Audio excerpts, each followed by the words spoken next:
What's going on YouTube? Welcome back to another video podcast idea. It's Thursday today, which means it's almost Friday, which means it's almost time for the weekend again. We have made it through another week or so, we think. Another week of lockdown, which is probably going to be followed up by another week of lockdown. It made me think how our lives now seem to be revolving around this whole lockdown idea and how it is looking like it will probably be the case that for the upcoming 3, 4, 5, or maybe even longer than that year period, we are stuck in this lockdown, one way or another. Which is not a good thing, but is it really that bad? Is it really that bad if you're on some kind of spiritual quest, for example, because the lockdown somehow simulates being locked up in a cave all by yourself, discovering that actually you do not exist, for example, and nothing really exists whatsoever. That might be the case in the case of this lockdown.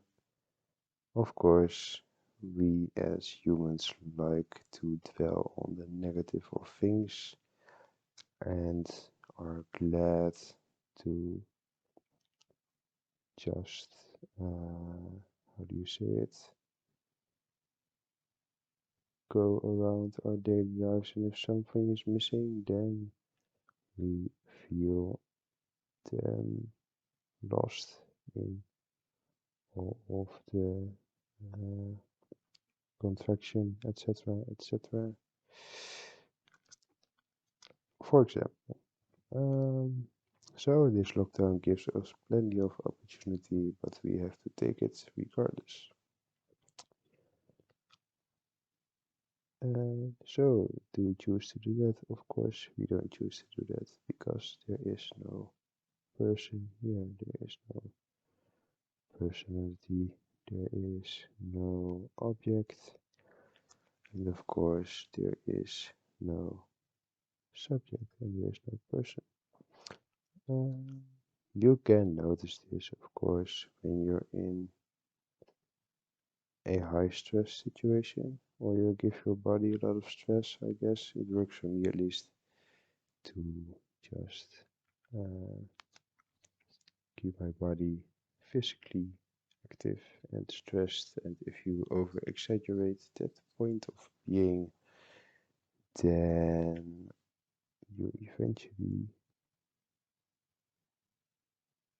arrive at a certain state that seems like there is no person, and then you get obsessed with that idea. Of course, the feeling of there not being a person is felt by the apparent person, which makes it again not true,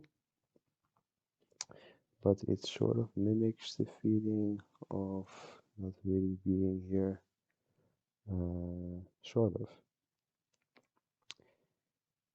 which is enough to get at least a little bit interested in it. So then after that, you self-isolate for whatever reason, or you try to talk about other people who think there is not a person, there is not a person.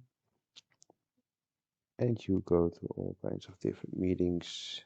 You arrive together at the conclusion that it might be true that there is absolutely no person, and there has never ever been anything like a person. It's not like you discover there is no person and then you go happily all along pretending that there is no person, even though it kind of feels like there's an individual here at times. So you go back and forth between switching between the fact that there is no person, and the lie that there is a concept, a bodily energy that we can actually call a person,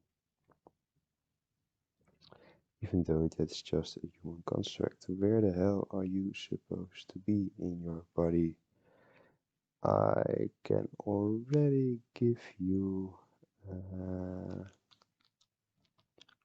a couple of examples which tell you, in fact, that you are not really here.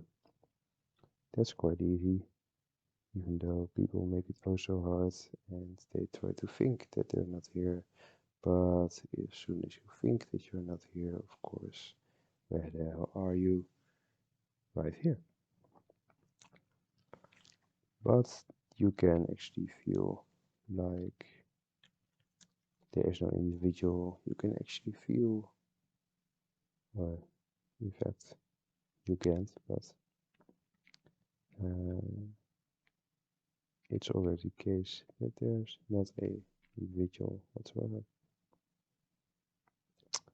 Can you practice with it? No. Can you do anything about it? No. But I feel for some reason that some of us sometimes have the bodily sensation, if you can call it that, that seems to lead to the thought that there is no person. And of course, that seems to be the right way of thinking. In the end, you doubt that you're a person. That's what I wanted to say. You doubt that you're a person, and so uh, for one reason or another, you get interested into that, and you feel actually like there is no person after a while, or at least you know that insignificant truth just slightly more than you used to. For whatever reason, I think just because you're interested in it, just because it seems so damn interesting, just because uh, it sometimes seems to be the only way out, except suicide, of course, but who wants to do that? It's kind of a permanent solution. Thinking that you're not a person is a slightly more convenient option because even though once you saw it, you can't really go back to it. You can actually make it apparent that you can go back. So pretend again that you're a person, which is quite hard to do, but people like to act and fool around. So that's what we're gonna do, is it? Another thing I found out today is how much a personality disorder, namely schizoid personality disorder, seems to be having some crossovers with you not being a person, you not being really here ever. Uh, they feel sort of the same way, or should I say, I feel sort of the same way. The diagnosis quite fits me perfectly. I'm not one for self-diagnosing, but I kind of show all the traits. So, and for some reason, I like non-duality, the whole concept of reality not being real. It sort of overlaps a lot with schizoid personality disorder, even though in society the one is praised or at least not evaded, and the latter is treated and dispelled and ridiculed and seen as pathological for one reason or another.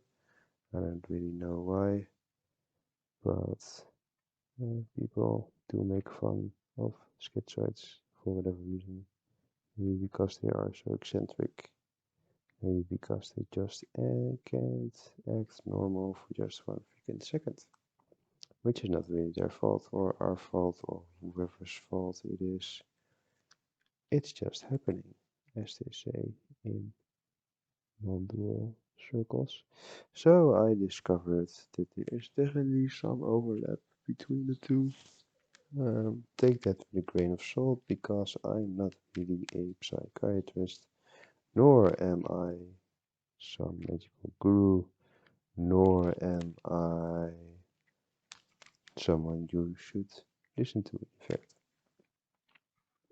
I'm just a person, or rather, a non person talking to other non persons who, like me, find themselves to be damn important, even though there are no important beings whatsoever. It's fun to lose and to pretend, like Kurt Cobain always says. So that's what I wanted to talk about today. I am quite done with the week, had a rough one, so I can't wait for next week to come along. Uh, I do always notice that after a rough week, I usually have a better one for whatever reason. So let's pretend that's going to happen next week. First, let's survive some festivities. I am at the 11-minute mark, so I would like to thank you for showing up, and I will see you next time.